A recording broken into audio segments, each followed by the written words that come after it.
नमस्कार, बहुत स्वागत है आपका। आप देख रहे हैं शिव पुराण उपाय।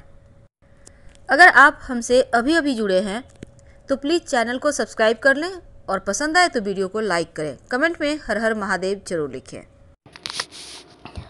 शनिदेव व्यक्ति को जुझारू बनाते हैं और जिसकी कुंडली में शनिदेव अच्छी स्थिति में हो उस व्यक्ति को कभी भी किसी परेशानी से वो घबराता भी नहीं है और ऐसे लोगों के अंदर गजब का आत्मविश्वास होता है।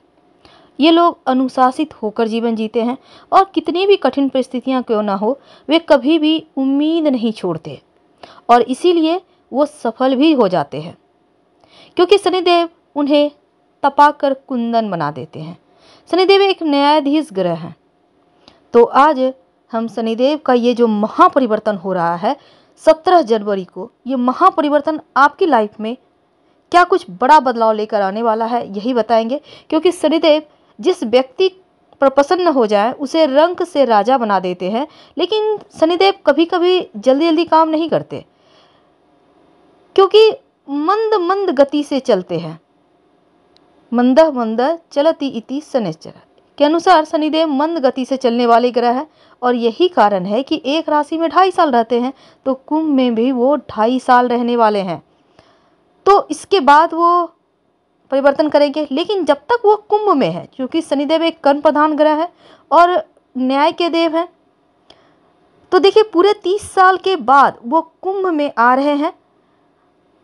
और साथ ही कुंभ राशि प्रबल राशि है शनिदेव की, क्योंकि मूल त्रिकोण राशि होने के कारण कुंभ राशि में गोचर करना बहुत ज़्यादा इम्पोर्टेंट हो जाता है। इसका प्रभाव ना सिर्फ व्यक्ति पर बल्कि दुनिया भर पर पड़ने वाला है। तो जाने अनजाने उनसे आप भयभीत तो हो ही रहे होंगे, पर घबराइए मत। आज हम आपको पॉजिटिव राशिफल बताएंगे कि अच्छा क्या होगा, ये भी बताएंगे कि बुरा क्या होगा, लेकिन आपको पॉजिटिव तरीके से। तो शनिदेव का गोचर जो होता है ये 4 पायों पे होता है। शनि ग्रह का गोचर बहुत ज़्यादा प्रभावशाली तो होता है, लेकिन समय और स्थिति को देखकर आप ये पता लगा सकते हैं कि शनि का पाया और शनि का पाद कौन सा है। इसी आधार पर आपके ऊपर इसका प्रभाव रहता है, फल भी देते हैं। तो किस राशि में प्रवेश कर रहे हो उस समय चंद्रमा पहले 6, 11वें भाव में हो तो स्वर्णपाद कहलाता है, दूसरे 5वें 9वें भाव में हो तो रजतपाद कहलाता है, तीसरे 7वें 10वें भाव में हो तो ताम्रपाद कहलाता है, और चौथे 8वें और 12वें भाव में हो तो शनि का पाया लौहपाद कहलाता है। तो सोना का पाया होने से व्यक्ति के जीवन में संघर्ष देते हैं, क्योंकि ये सही नहीं है, मानसिक तनाव बढ़ा देते हैं। लेकिन आज हम जैसे कि एक सिंपल तरीके से जानकारी देते हैं, जैसे कि चांदी का पाया हो तो शुभ फल की प्राप्ति होती है, व्यक्ति धन खूब प्राप्त करता है, पद प्रतिष्ठा बढ़ती है, जीवन में पदोन्नति होती है, भूमि भवन मकान वाहन की प्राप्ति होती है। और तांबा या ताम्रपाद हो तो ऐसे लोगों को व्यवसाय नौकरी में उन्नति करता है। इनका बड़े बड़े लोगों के बीच में उठना बैठना होता है, विद्या की प्राप्ति, विवाह होना, वैवाहिक सुख बढ़ना, सुख सुविधाओं का भोग करना, लंबी दूरी की यात्रा का सुख मिलना जैसी चीज़ें होती है। लेकिन जो लौहपात होता है वो अशुभ माना जाता है, जो स्वास्थ्य की मुश्किलें बढ़ाता है, चोट चपेट दुर्घटना देता है। तो ताम्रपात जो होता है, तांबे का पाया, वो सबसे शुभ फल देने वाला माना गया है, क्योंकि इस समय में ही व्यक्ति ज़्यादा उन्नति करता है नौकरी व्यापार में और व्यक्ति सुख के साधन प्राप्त करता है। तो ये तो थी एक सिंपल तरीके से, लेकिन आपके ऊपर चांदी का पाया होगा और इसके परिणाम स्वरूप क्या होगा, आपको जितना आप मेहनत करेंगे उससे कहीं ज़्यादा आपको फल मिलेंगे। आपके लाइफ में सुख साधन बढ़ेंगे, समाज में मान सम्मान प्रतिष्ठा बढ़ेगी, नौकरी में पदोन्नति के योग होंगे बनेंगे, व्यापार में उन्नति होगी, यहाँ तक कि अपना मकान भूमि भवन वाहन का सपना पूरा होता दिखेगा। आकस्मिक धन लाभ, यहाँ तक कि विदेश से भी धन लाभ होने के योग आपके लिए बनते हुए यहाँ नजर आएंगे। तो 7.5 शुरू हो रही है, इतने सारे प्रभाव।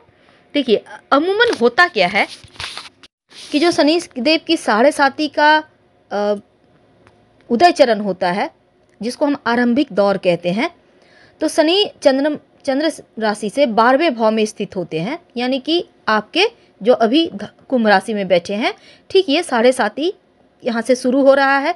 तो इस पीरियड में छुपे हुए शत्रुओं से नुकसान होता है, लेकिन रजत पाया है तो यहाँ पर आपको धन तो आ रहा है, लेकिन शत्रुओं से बच के भी रहना होगा। धन के मामलों में किसी पर भरोसा ना करें। धन आ रहा है तो ये नहीं कि हाँ वहाँ दे रहे हैं बांट रहे हैं, ऐसा नहीं करना, बल्कि आपको संभाल के रहना है। इस पीरियड में आप जितने संभल के रहेंगे उतना ही आप आगे बढ़ पाएंगे आसानी से। तो इस पीरियड में होता है कि आर्थिक हानि होने की संभावना बढ़ती है, इसलिए आपको इस बात को भी ध्यान रखना होगा। आपके छुपे हुए शत्रुओं से आपको नुकसान हो सकता है, खासकर अपनों से सावधान रहने की आवश्यकता है, क्योंकि जो आपके दिल के सबसे करीब है उन्हीं से धोखा खाने के योग है।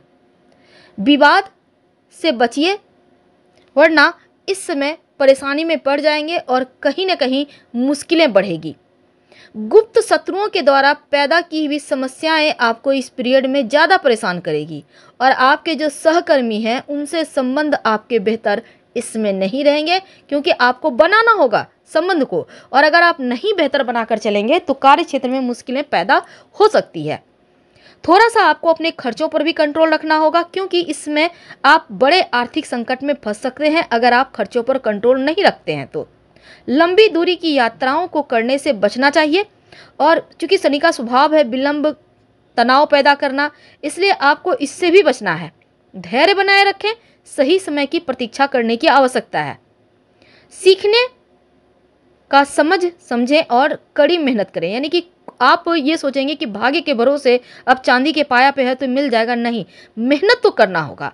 और किसी भी तरह का कोई भी खतरा आपको मोल नहीं लेना, चाहे वो आप व्यवसायी हों या नौकरी करते हों। कोई भी चुनौती, ये नहीं कि चलो देख लेते हैं क्या होगा, ऐसा बिल्कुल भी नहीं करना, वरना फिर आप मुश्किल में पड़ जाएंगे। तो चीज़ों को हल्के में ना लें, बल्कि इनको समझकर आगे बढ़ें। तो 7.5 का पहला चरण शुरू हो चुका है, और आपके 11वें 12वें भाव के स्वामी हैं और आपके 12वें भाव में गोचर कर रहे हैं। ऐसे में अगर आप खुद का व्यवसाय कर रहे हैं तो थोड़े खर्चे बढ़ेंगे, साथ ही लाभ होंगे, लेकिन थोड़ा सा संभल के। और जो लोग घर से दूर जाकर नौकरी करना चाहते हैं, पढ़ाई करना चाहते हैं, उनको बेहतर मौका मिलेगा, लेकिन वहाँ सेटल होने में थोड़ी कठिनाई हो सकती है, इसलिए थोड़ा ध्यान रखना है। शनिदेव का मंत्र जप करना है, और शनिवार के दिन तो नॉनवेज अल्कोहल से बिल्कुल दूर रहिएगा। अगर आप प्रेम संबंधों में हैं तो ये समय आपके लिए बहुत अनुकूल नहीं दिखता, क्योंकि इस समय रिश्तों को संभाल कर रखना होगा, नहीं तो ब्रेकअप हो सकता है। जल्दबाजी में कोई फैसला लेना ले, वरना बाद में पछतावा होगा। जो विद्यार्थी हैं, छोटी मोटी समस्याएं आएंगी, थोड़ा सा आपको अपने स्वास्थ्य का भी ख्याल रखना है और मानसिक तनाव से भी बचना है। इसलिए दिन की शुरुआत योगा एक्सरसाइज से करें। थोड़ा सा रिश्तों का ध्यान रखें, खासकर माता पिता के साथ संबंधों का ध्यान रखें, उनके स्वास्थ्य का ध्यान रखें, यहाँ तक कि जो जीवन साथी के साथ भी रिश्तों को संभाल कर रखिए, क्योंकि इस पीरियड में कहीं ना कहीं रिश्तों में थोड़ी सी दूरियाँ या मिसअंडरस्टैंडिंग होने की संभावना बनती भी दिखेगी। तो ऐसे में आपको रिश्तों को संभाल के रखने की आवश्यकता है इस पीरियड में। तो अब यहाँ पर मीन वालों आपके द्वादश भाव में आ रहे हैं, तो ऐसे में स्वास्थ्य का भी ख्याल रखना है। खासकर आपको अपने पैरों के दर्द की शिकायत आपको हो सकती है, एड़ियों में दर्द हो सकता है, या पैर में किसी तरह का चोट ना लग जाए, मोच ना लग जाए, गिर ना जाए, इसका भी ख्याल रखिएगा। संभल के रहना है। और आँखों से जो आँखों की परेशानी होती है, जैसे आँखों में दर्द है, रोशनी की कमी होना, आँखों से पानी बहना, ये 7.5 के प्रथम चरण के ये आपके ऊपर इसके साइड इफ़ेक्ट है, तो इसका ख्याल रखना है। थोड़ा सा आलस्य बढ़ेगा, थोड़ा नींद आएगा, ऐसे में अपने काम पर फोकस बनाए रखें। अगर आप विदेश जाना चाहते हैं, विदेश से कारोबार करते हैं, आपके लिए बहुत अच्छा वक्त है, लेकिन स्वास्थ्य का भी ख्याल रखना है, क्योंकि स्वास्थ्य के ऊपर थोड़ा खर्चा होगा, और यहाँ तक कि किसी अपने के स्वास्थ्य पर भी थोड़ा खर्चा करना पड़ सकता है। तो अब देखिए, कोर्ट कचहरी के मामलों में भी खर्च हो सकता है, शत्रु विरोधी तंग कर सकते हैं, यहाँ खर्च होगा, तो यहाँ पर आपको जरा संभल के रहना है। इस पीरियड में आप लंबी दूरी की यात्रा वगैरह के योग बनेंगे, लेकिन मानसिक तनाव बढ़ेगा, तो इसलिए आपको सही रास्ते पर चलने की आवश्यकता है। जरा भी आप भटकाव में फंसेंगे तो फिर यहाँ पर बदनामियाँ भी भर भर कर मिलेगी। तो 7.5 में इन चीज़ों से बचना होगा। इस समय बहुत सारी चीज़ों में बदलाव हो सकता है, और साथ ही आपके लिए कुछ खास इस दौरान नहीं है, क्योंकि खर्चे तो बढ़े हुए हैं और वैवाहिक जीवन में भी रिश्तों में थोड़े से तनाव है, थोड़ा सा काम का बोझ भी है। तो अपने स्वास्थ्य का ध्यान रखना है। आपको ओम संसृताय नमः खूब जप कीजिए। फिलहाल विदा लेते हैं। हर हर महादेव। प्लीज़ लाइक कर सब्सक्राइब करें।